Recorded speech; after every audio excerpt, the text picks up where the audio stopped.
அன்பர்களே, நண்பர்களே, உங்கள் பாலுவின் இனிய காலை வணக்கம். இன்று 11/5/2024, அதாவது சித்திரை மாதம் 28ஆம் தேதி சனிக்கிழமை, சதுர்த்தி திதி, அதாவது 4ஆம் பரன்னு வச்சுக்கோங்களேன். மிருகசீரிஷ நட்சத்திரம் 10:15 வரை, அதற்கு மேல் திருவாதிரை நட்சத்திரம். இன்று ராகு காலம் 9லிருந்து 10 வரை, அதே மாதிரி யமகண்டம் 1:30லிருந்து 3 வரை. நல்ல நேரம் காலையில் 7:30 to 8:30, சாயங்காலம் 4:30 to 5:30. சந்திராஷ்டமம் விருச்சிக ராசிக்காரங்களுக்கு. அதே மாதிரி நீங்கள் அணிய வேண்டிய உடையின் நிறம் ப்ளூ அல்லது பிளாக். அவாய்ட் பண்ணக்கூடியது வெள்ளை. சாப்பிட்றது துவரம் பருப்பு, அதாவது தால் பருப்பு அல்லது சாம்பார் இட்லி அந்த மாதிரி சாப்பிட்டுக்கலாம். இப்பொழுது அந்த வைகாசி மாதம் பிறக்கக்கூடியவர்களோட கேரக்டர்களை பற்றி நம்ம ஒரு டச் பண்ணியிருந்தோம். இப்போ இன்னொரு 2 பாயிண்ட்டு சொல்கிறேன், ஞாபகத்தில் வச்சுக்கோங்க. இவங்க நம்ம சித்திரை மாதத்தில் உள்ளவங்களுக்கு ரொம்ப ஸ்பீடு ஜாஸ்தி, ரொம்ப வேகம் அப்படின்னு, இது அப்படி இல்லை. இவங்க நிதானமான ஒரு character. Their steps are measured. அவங்க எதையுமே யோசித்து நிதானமாக தான் செய்வாங்க. அதனால் வாழ்க்கையில் பெரிய அளவு ஏற்றத்தாழ்வுகள், அப் அண்ட் டவுனு வர்றதில்லை. சளைக்காமல் உழைப்பார். அதே மாதிரி உழைப்புக்கு பின்வாங்கிற ரகம் கிடையாது. பொறுமைசாலி, அதே சமயத்தில் விடாமுயற்சி. இவர் எப்படின்னா, இவர்கிட்ட பழகிட்டால் உயிரை கூட கொடுப்பார், அந்த மாதிரிப்பட்ட கேரக்டர். ப்ளட் ப்ரெஷரு, இடுப்பு கைகால் மூட்டுகளில் வலி, இது அவங்களுக்கு ஜென்ரலாக இந்த மாதத்தில் பிறந்தவங்களுக்கு வரும். இதுக்கு எப்படின்னா, சத்தான உணவு நீங்கள் சாப்பிட்டுக்கணும். உதாரணத்துக்கு துவரை, மொச்சை, கடலை, பயிறு, இந்த மாதிரிப்பட்ட பருப்பு பயிர் வகைகளை அடிக்கடி உணவில் சேர்த்து கொண்டால் இந்த கைகால் மூட்டு வலி, அந்த இடுப்பு வலி இதெல்லாம் குறைந்துவிடும். அதே மாதிரி தொண்டையில் அடிக்கடி ரணம். அப்போ கூல்ட்ரிங்க்ஸு, ஐஸ்கிரீம்ஸு, கூலிங் பதார்த்தங்களை சாப்பிடக்கூடாது.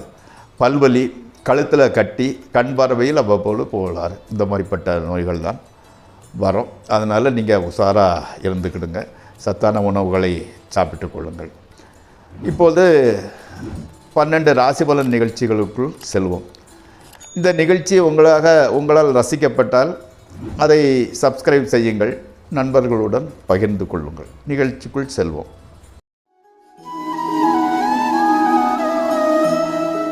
முதலில் மேசராசி. அதாவது புதுசாக ஏதாவது கற்றுக்கணும் அப்படிங்கிற மாதிரி ஒரு ஃபீலிங். அது அஸ்ட்ராலஜி, ஏதாவது கோட்ஸு அல்லது லா சம்மந்தப்பட்டது அல்லது நியூமராலஜி ஏதாவது கற்றுக்கணும்னு உண்ட ஆர்வம், கற்றுக்கொள்ள ஆரம்பிக்கிறீர்கள். குடும்பத்தில் சந்தோஷம் நிறைந்து இருக்கிறது. ஆமாம். பேச்சு நம்ம கண்ணியமாக பேசுகிறீங்க. ஆமாம். கணவன் மனைவி உறவு கூட நல்லா தான் போய்கிட்டு இருக்குது. பணவரவு திருப்தி. ஸோ இந்த நாள் இனிய நாளாகவே உங்களுக்கு அமைந்திருக்கிறது. அடுத்து ரிஷபராசி.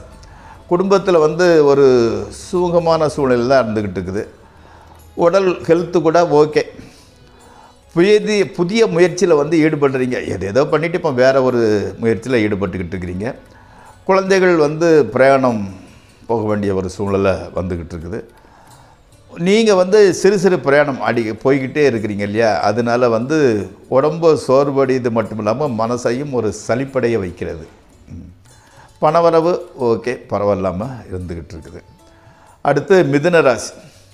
ஹையர் எஜுகேஷன் படிக்கிறவங்க வெளியூரில் தான் சீட்டு கிடச்சிக்கனால வெளியூர் செல்ல வேண்டி உள்ளது. தொழிலில் ஓரளவு லாபம் கிடைக்குது. ரியல் எஸ்டேட்டு, கன்ஸ்ட்ரக்ஷனு, இந்த மாதிரிப்பட்ட ஃபீல்டில் உள்ளவங்களுக்கு தொழில் முன்னேற்றம் நன்றாக இருக்கிறது. கணவன் மனைவி உறவில் சிறு சிக்கல் இன்னும் தீரலை. ரொம்ப நாளாக நம்ம பார்த்துக்கிட்டு இருக்கோம். சிக்கல் இருந்துக்கிட்டு இன்னும் முழுமையாக தீரவில்லை. நண்பர்களால் உதவி நல்லபடியாக கிடைக்கிறது. அடுத்து கடகராசி. சகோதரர்களுக்கு உத்தியோகம் கிடைக்கிறது. மாணவர்களுக்கு எப்படின்னா, கல்வியில் உள்ள பிரச்சனை நீங்கி விட்டது. படிப்பில் உற்சாகம் நல்லபடியாக வந்துடுச்சு. இன்ட்ரெஸ்டாக படிக்க ஆரம்பிச்சிருந்தீங்க. செலவுகள் கூட நல்ல செலவுகளாக தான் வந்துக்கிட்டு இருக்குது. உடலில் உள்ள சின்ன சின்ன பிரச்சனைகள் கூட ஓரளவு தீர்ந்துடுது. ஆமாம். அடுத்து சிம்மராசி. குடும்பம் மொத்தமாக ஒரு பக்தி, ஒரு டூரு அல்லது குலதெய்வ கோவிலுக்கு போயிட்டு வரலாம்னு முடிவெடுக்கிறீங்க. பணவரவு ஓகே, நல்லா தான் இருந்துக்கிட்டு இருக்குது. கணவன் மனைவி உறவு கூட நன்றாகவே இருக்கிறது. வண்டி வாகனங்களில் வந்து கொஞ்சம் மெதுவாக போங்க. வீடு நிலம் வாங்கிறதுக்கு அட்வான்ஸு கொடுக்கறதுக்கு முன்னால் நல்லா யோசித்து பண்ணுங்க. ஏன்னா அந்த டாக்குமெண்டேஷனில் பிரச்சனை வந்து அதனால் சிக்கல்கள் வர்றதுக்கு வாய்ப்புகள் 50% இருக்குது, பார்த்து செய்யுங்க. அடுத்து கன்னியா ராசி. வேண்டாத அலைச்சல். இந்த அலைச்சல்னால் வந்து மனமும் உடலும் கொஞ்சம் சோர்வாக தான் இருந்துக்கிட்டு இருக்குது. வேலை இல்லாதவங்களுக்கு வந்து இன்னும் வேலை கிடைக்கல. உத்தியோகம் பார்க்குறவங்களுக்கு கூட வேலையில் வந்து ஆத்ம திருப்திங்கிறது இல்லை. ஏதோ காசு வர வேண்டியது இருக்கிறது, ஏனோ தானோன்னு போய்கிட்டு இருக்கிறாங்க. கணவன் மனைவி ரிலேஷன்ஷிப் இஸ் ஓகே, உறவு நல்லா தான் இருந்துக்கிட்டு இருக்குது. அடுத்து துளாராசி. மார்க்கெட்டிங்கு, அட்வர்டைஸ்மெண்ட்டு, பிரிண்டிங் ப்ரெஸ்ஸு, லா, ஜேர்னலிசம் இந்த துறையில் இருக்கிறவங்களுக்கு உத்தியோகம் பார்க்குற இடத்துல வந்து நல்ல பேர் எடுக்கிறாங்க, நல்ல முன்னேற்றம் இருக்குது. அதனால் அப்ரிசியேஷன் கிடைக்கிது. இன்க்ரிமெண்ட் மாதிரி உங்களுக்கு ஜாஸ்தி வரைகிறது. சுத்தத்தினர் வீட்டுக்கு வராங்க, அவங்களோட ரிலேஷன் வந்து வீட்டுக்கு வந்து போய்கிட்டு இருக்கிறாங்க. ஸோ வீடு கூட கலகலப்பாக இருந்துக்கிட்டு இருக்கிறது. அடுத்து விருச்சிக ராசி. அதாவது உடல்நிலையில் வந்து சின்ன பிரச்சனை. இன்றைக்கி வந்து சந்திராஷ்டமத்தினம் இல்லையா, அதனால் மனசு கூட கொஞ்சம் அலைபாஞ்சிக்கிட்டு தான் இருந்துக்கிட்டு இருக்குது. புதிய முயற்சிகள் எதிலையும் ஈடுபட வேண்டாம். வேண்டாத செலவுகள், வேண்டாத நட்புகள் வந்து சேருகின்றன. அந்த நட்புகளில் கட் பண்ணிடுங்க. தகப்பனாருடன் சிறு கருத்து வேறுபாடு. அடுத்து தனுசு ராசி. திருமணமாகாதவங்களுக்கு வந்து திருமணம் கூடி வருகிறது.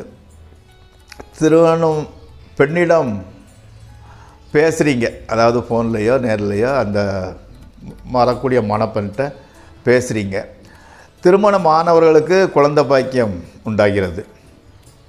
பணச்செலவு வந்து கொஞ்சம் ஜாஸ்தி தான். தொழிலில் வந்து ப்ரமோஷன் அல்லது வந்து புதிய தொழிலுக்கான இன்டர்வியூ இது வந்து இந்த வாரம் நடக்கிறது. அடுத்து மகர ராசி. வேலை பார்க்கும் இடத்துல லோன் வாங்கி வாகனம், வெஹிக்கிள் வாங்க போகிறீங்க. வீட்லேயும் சரி, உத்தியோகம் பார்க்குற இடத்துலையும் சரி, உங்களுக்கு நல்ல பேர் தான். பணவரவு ஓரளவு திருப்தி. அம்மாவிற்கு வந்து உடல்நிலை குறைவு ஏற்படுது. அது மருந்து மாத்திலே சரியாக போகுது, சீரியஸ் ஒன்றும் கிடையாது. ஆடம்பர பொருளை நிறைய வாங்குறீங்க, அதுதான் வேண்டாத செலவுன்னு சொல்லுது. அடுத்து கும்பராசி. மனைவிக்கு சிறு பிரயாணம் செய்ய வேண்டிய சூழ்நிலை வந்துக்கிட்டு இருக்குது. தூக்கத்தில் வந்து கொஞ்சம் பிரச்சனை இருந்துக்கிட்டு இருக்குது. ஆழ்ந்த தூக்கம், டீப் ஸ்லீப்பு வர்றதில்லை. பேச்சில் வந்து கொஞ்சம் கடுமையாக பேசுகிறத கம்மி பண்ணிக்கோங்க. அது எவ்வளவு நீங்கள் முயற்சி பண்ணால் கூட அந்த அந்த டோன், அந்த இது வந்து விழுந்துருது. குழந்தை பிறக்கும் சமயமாகும். அது வந்து பெண் குழந்தையாக தான் பிறக்கும். இப்போ வந்து குழந்தை பிறக்க போகுது அப்படின்னா கண்டிப்பாக அது பெண் குழந்தை தான். அதே மாதிரி வந்து குழந்தை வந்து சாமிங் பர்சனாலிட்டி, நல்ல பொம்மை மாதிரி அழகான ஒரு பர்சனாலிட்டியோடு பிறக்கிறது. அடுத்து மீனராசி. மாணவர்களுக்கு வந்து கல்வியில் வந்து ரொம்ப அதிக அக்கறை. வாகனம் இல்லாதவங்க வந்து புதிய வாகனம் வாங்குறீங்க.